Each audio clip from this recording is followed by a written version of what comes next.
South India shopping mall Dasara వేడుకలు ప్రతి 2000 రూపాయల కొనుగోలుపై స్పాట్ గిఫ్ట్స్ 4335 రూపాయల విలువ చేసే కామాక్షి పట్టు చీరతో పాటు 45 రూపాయలకి మరో చీర. ప్రతి సంవత్సరం శబరిమల విషయానికి వచ్చేటప్పటికి ప్రతి సంవత్సరం కూడా ఈ సీజన్ స్టార్ట్ అయ్యేటప్పటికి ఖచ్చితంగా ఏదో ఒక ఇష్యూ అనేది కూడా రైజ్ అవుతూ ఉంటుంది.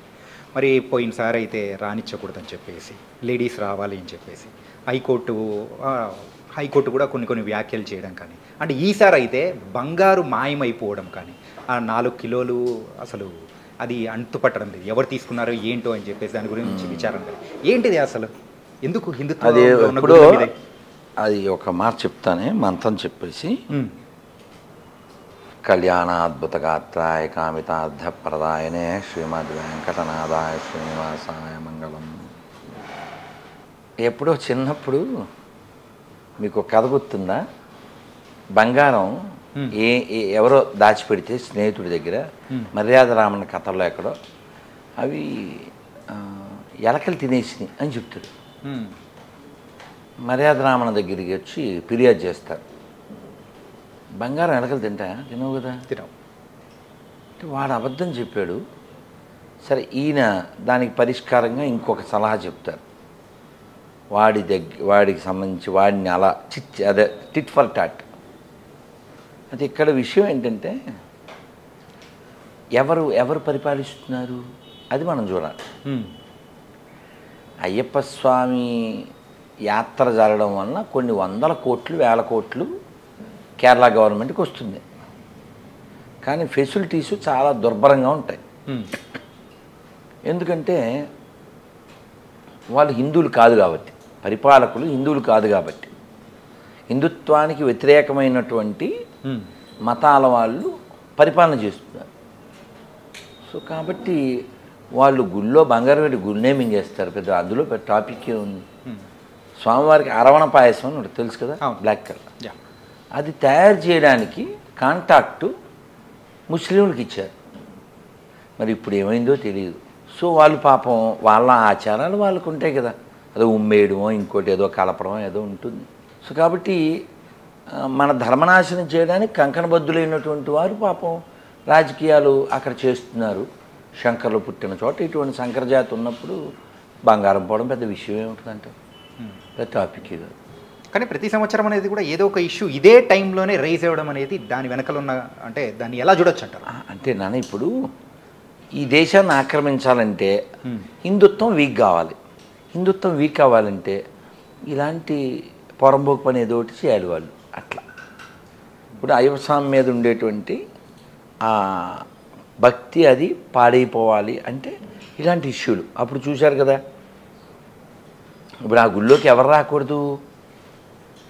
ఈ స్త్రీలకి కొన్ని రోజులు 4-5 రోజులు నిషేధ కాలం ఉంటుంది. అలాంటి వాళ్ళు మాత్రమే రాకూడదు.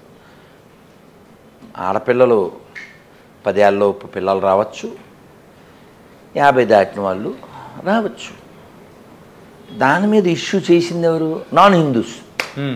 దాని మీద కోర్టులో కేసు వేసింది ఎవరు? నాన్ హిందూ. ఇంకా అంటికంటే జోకి ఏంటంటే తీర్పిచ్చింది లేడీస్ కాకుండా మగోళ్ళు. ఎదురైందా? 5గురేమో బెంచ్ ఉండేది అప్పుడు. ఆ బెంచ్లో ఒక లేడీ ఉన్నారు.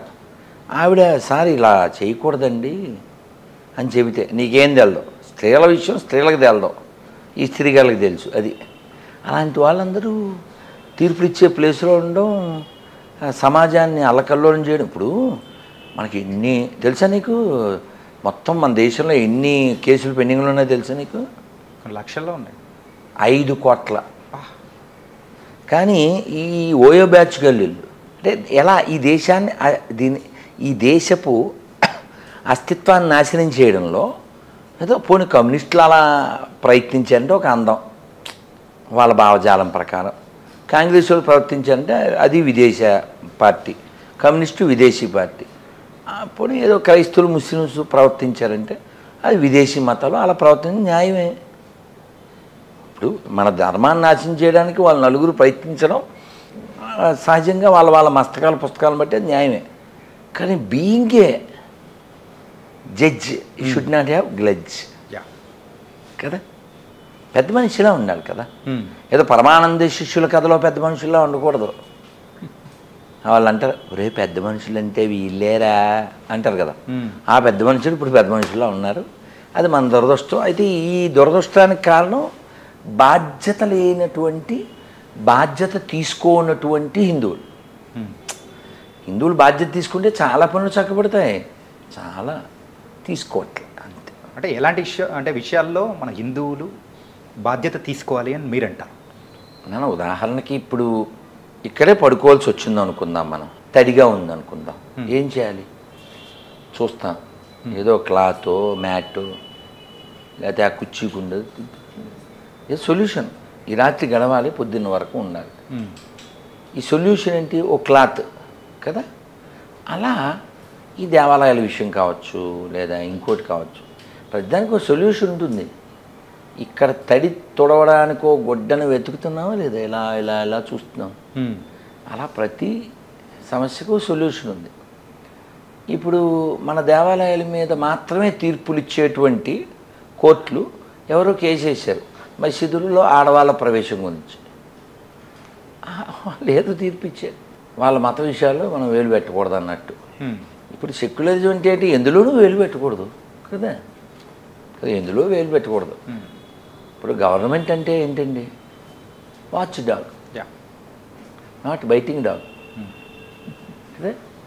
సో ఎవరైతే ధర్మనిష్ట లేదో, న్యాయనిష్ట లేదో అటువంటి వాళ్ళు పొజిషన్లో ఉండటం వల్ల ఇవన్నీ వస్తున్నాయి.